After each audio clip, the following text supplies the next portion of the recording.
Greetings and welcome to another series of weekly devotionals where we take a look at one of the lectionary readings and offer some thoughts for reflection. And this week we're looking at a passage in Paul's first letter to the Corinthians in chapter 10. I happened to be watching a part of a television episode the other night. I didn't really follow what was going on, but there was a woman and she was taking her kids to like a pancake breakfast at her local church. And one of her kids was complaining and said, I don't like sausage. And the woman said, well, Jesus likes sausage, so just eat it.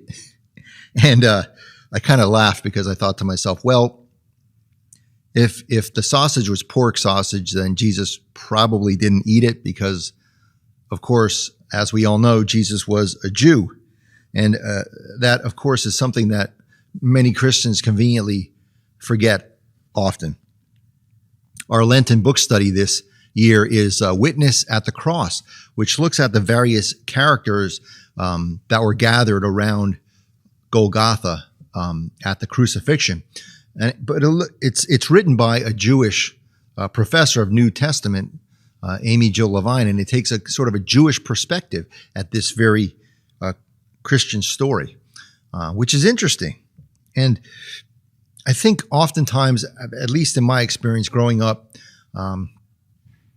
many Christians that I've encountered have said something to the effect of, well, God was a God of judgment and wrath, mean and punishing God in the Old Testament, but then God became a Christian in the New Testament, and now God's all about warm and fuzzy love, and the New Testament is kind of corrected. Jesus corrected the Jewish way of relating to God.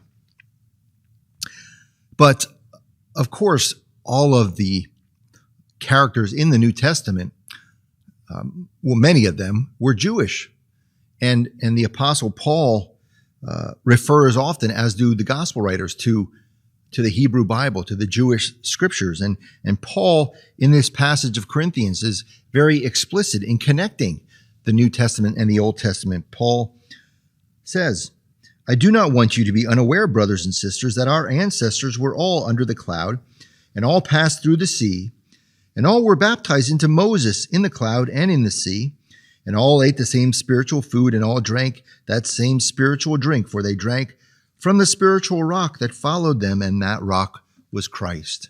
Now, Paul goes to great lengths to connect Moses and Jesus, that their story is part of the same story. And of course, if we remember the main story that Moses is engaged in, the story of the Exodus, we might be reminded that that story is one of liberation, liberating. And throughout the Hebrew scriptures, that I think is a pervasive theme, perhaps the main theme, that God liberates God's people from whatever it is that binds them. And certainly, as we believe Jesus came to save us on the cross, we believe too that Jesus offers us a new life and liberates us from a life of sin. And so as we think about these connections and the pervasive theme that runs throughout both the Old Testament and the New Testament, we might consider what preconceptions, preconceived notions, biases, what sort of misconceptions might we need to be liberated from. Amen.